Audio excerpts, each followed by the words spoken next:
Perseteruan panjang Denny Sumargo dan DJ Ferny Hassan bisa berdampak buruk pada keluarga mereka. Olivia Alan, istri Densu, mengalami keguguran. Anak Ferny yang diklaimnya sebagai darah daging Densu pun mengalami tekanan psikis yang berat karena dibully di sekolahnya. Jika bisa melakukan tes DNA ulang secara baik-baik, mengapa Densu enggan mencabut laporannya atas Ferny? Benarkah Ferny akan melaporkan balik Densu? Dan apa kata Ferny soal dirinya dituding pansos pada nama besar Densu? Sebelum menyaksikan Fakta Pamungkas, izinkan saya Maria Andromeda pamit undur diri dari hadapan Anda. Saksikan terus Barista, berita artis ternama setiap Sabtu dan Minggu hanya di RCTI.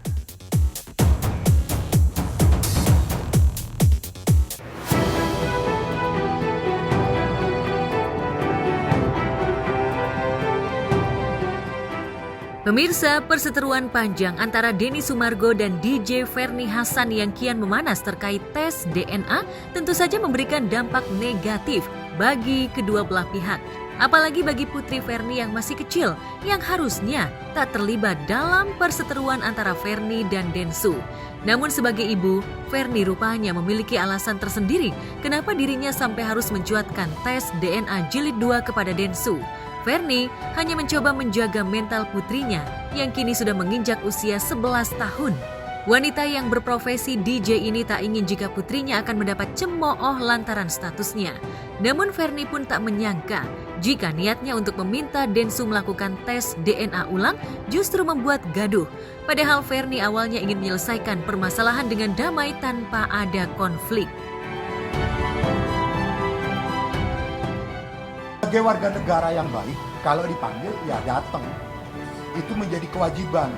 Tetapi sekali lagi Ferny tidak pernah menyudutkan siapapun dan rumah sakit apapun. Kan beritanya nih, apakah tidak percaya dengan hasil dari rumah sakit A? Bukan itu tujuannya, bukan mempertanyakan hasil itu. Hanya untuk keyakinannya Ferny sendiri. Begitu. Kalau dikatakan, oh ini si A tidak mau berdamai, si B tidak mau berdamai, itu terlalu prematur. Kita tidak bisa mendahului sesuatu hal yang belum terjadi. Kita tunggu endingnya seperti apa. Tentu kalau dari pihak Ferny sekali lagi, kalau memang tujuannya sama-sama demi kepentingan bersama, khususnya anak, Ferny membuka pintu, ayo kapan kita duduk bersama, di mana rumah sakitnya, mekanismenya seperti apa, itu aja.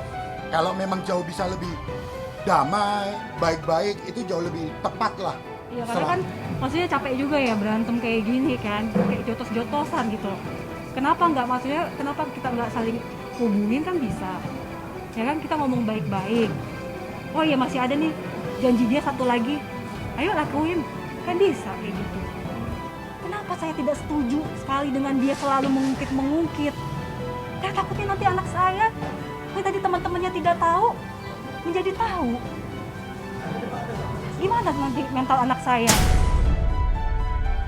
Itu dia yang gue nggak ngerti. Ini kan kisah udah lama banget ya, dan hasilnya juga dulu kan udah jelas ya. Kenapa terkuak lagi sekarang? Maksudnya dimunculin lagi sama dia? Itu yang masih jadi pertanyaan sih kayaknya buat masyarakat awam. Ya itu juga dia kan masih meragukan karena kan sekarang dia bilang anaknya udah besar, udah bisa mendengar gitu.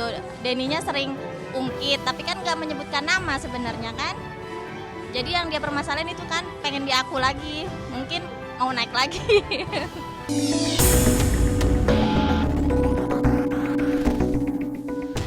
Ya, Ferny sadar jika konflik ini terus memanas, putrinya lah yang akan menjadi korban. Apalagi putri Ferny sudah aktif menggunakan media sosial yang artinya putrinya itu bisa mengakses berita tentang dirinya dan Densu. Ferny tak bisa membayangkan jika putrinya mengetahui konflik ibunya dengan Densu yang diklaimnya sebagai ayah kandung anaknya. Pastinya putrinya akan mengalami syok dan hal itu tak baik bagi kondisi mentalnya. Lantas benarkah putri Ferny mengalami bullying di sekolahnya? Kalau misalnya netizen serahnya ke saya nggak apa-apa, tapi kalau bisa serahnya ke anak saya gimana? Gimana mental anak saya gitu? Dia seharusnya mikir itu. Saya kasihan, nggak mungkin enggak. Makanya saya laporin polisi. Nyampe beli barang buat makan sehari-hari doang. Ada yang sampai cuman bawa karung. Saya pernah ketemu, saya pernah ngasih duit ke orangnya, dia bawa anak ini ke rumah. Ada dia pernah nyari masalah ke orang, ada dia pernah cari ngungkit apa, ada banyak orang susah juga di sana. Semua orang susah lah ya. Ferni tidak perlu dikasihani. Sebagai seorang ibu, dia berjuang mencari nafkah untuk kebutuhan anaknya. Pertanyaannya, mata kita harus tertuju kepada anak itu. Anak usia 11 tahun yang tidak punya salah, tidak punya dosa, harus tersangkut. Marilah kita pandang anak itu untuk kedepannya supaya mentalnya adalah menjadi mental anak yang sehat. Suatu saat nanti ya sebagai seorang anak itu pasti nanti akan mencari identitas kedua orang tuanya yang dimana akan mempengaruhi misalnya mau melamar kerja atau enggak ingin menikah atau enggak, di segala aspek itu pasti bakalan mempengaruhi dimana mereka pun juga sebenarnya butuh sosok seorang orang tua gitu yang dimana sudah mendampingi mereka dari dulu kecil, masa kan besarnya hilang begitu saja. Dan menurut saya itu mempengaruhi masa depan sih.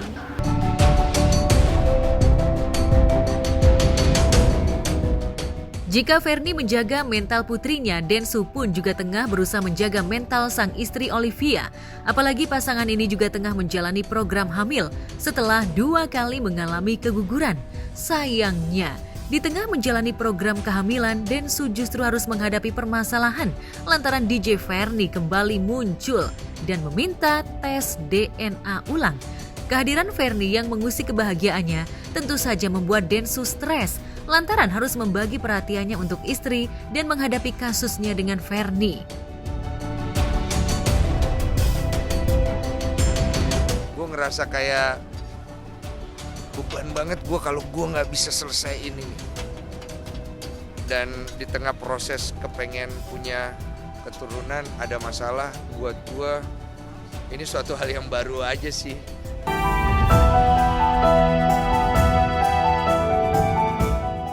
Sayangnya harapan Densu untuk memiliki momongan setelah 2 tahun menanti harus kembali pupus lantaran sang istri keguguran. Padahal Densu dan Olivia sudah lama menanti kehadiran anak setelah 2 kali mengalami keguguran. Bahkan demi bisa memiliki anak, Densu dan Olivia menjalani program kehamilan yakni bayi tabung. Lantas benarkah pasca keguguran Densu akan kembali menjalani program bayi tabung? Dari waktu kita keguguran, Ciolif ngambil program hamil. Nah, program hamil itu sebenarnya udah dari awal bulan kemarin, cuma memang kalau program hamil itu kan dokter yang menentukan timingnya.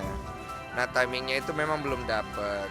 Jadi kita masih proses terus ini sampai ini udah bulan 8 ya, gitu. Berharapnya sampai akhir tahun ini ada berita baik. Gitu.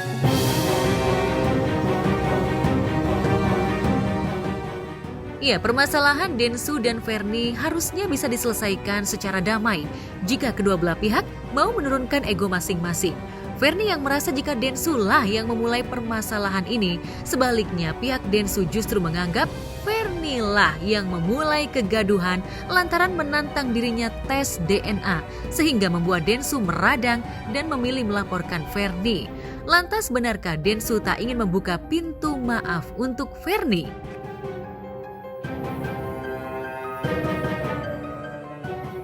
Udah, masalah sama gue lu tutup aja. Lu cari siapa bapak daripada anaknya, ya. Gue anggap selesai kok. Tadi kan sudah saya sampaikan, keyakinan seorang ibu untuk memperkuat keyakinannya Ferni. Apakah salah ketika seorang ibu masih ingin memperjuangkan hak anaknya dan ingin meminta melakukan tes DNA lagi? Apakah salah? Nah, menurut Undang-Undang Praktek Kedokteran jelas sekali dikatakan seorang pasien itu berhak mendapatkan second opinion. Maka Ferni juga berhak.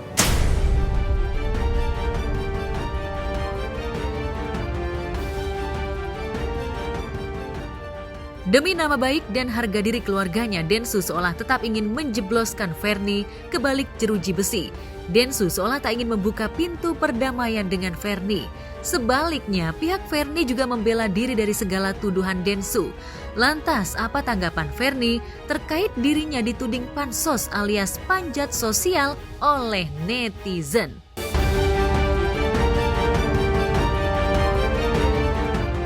Laporan polisi 2 kan sudah masuk. Ya kita harus biarkan polisi untuk mengerjakan dia punya pekerjaan. Gue juga nggak bisa mempermainkan polisi, lapor tarik kan nggak boleh kayak gitu. Tentu kita sebagai manusia, khususnya saya sebagai seorang lawyer, tentu saya mengedepankan upaya-upaya perdamaian.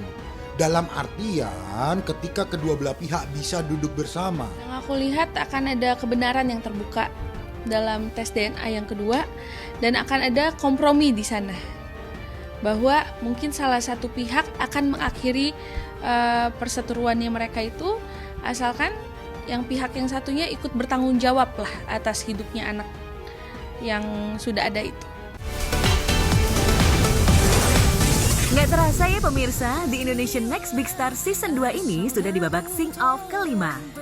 Dengan para juri yang masih semangat bertemu talenta-talenta baru, ada Bobby dan Dike dari Icon, idol grup asal Korea Selatan. Serta Marion Jola dan Judika, juga Rosa, musisi kebanggaan Indonesia. Love scenario yang see you next round, yo. Koplo. Udah pernah love senario yang koplo? Belum. Love senario. Senario. Para juri semakin terpukau dengan suara para kontestan. Nggak cuma itu, para kontestan juga nggak kehabisan cara memikat hati para juri. Dengan seperti membawa kopi, ngedance, dan ngomong bahasa Korea. We shut it down. Let's go. Ya ampun. Mimpinya langsung jadi kenyataan. Rachel. Bajawa Coffee is one of the best coffee in Indonesia. No wonder. Give me that. Walaupun lagu internasional membuat juri terpikat, namun para juri ingin para kontestan menyanyikan lagu kebanggaan Indonesia untuk menilai suara mereka. 아주 짧게 인도네시아어로 된 노래 한번. Oke. Sedikit waktu yang kau miliki, luangkanlah. 5 kontestan dari babak sing-off kelima ini berhasil mendapat 4 yes dari juri dan akan menuju babak selanjutnya. Nantikan terus perjalanan para kontestan menjadi suara baru dari Indonesia dalam setiap episode The Indonesian Next Big Star. Dukung suara-suara baru dari Indonesia dengan dengerin ulang lagu-lagu yang dibawakan kontestan di episode ini di official playlist suara dari TINBS. Jangan lupa untuk temuin juga musik dari musisi-musisi kebanggaan Indonesia lainnya di playlist suara dari Indonesia. Dengerin gratis di Spotify. Kecewa.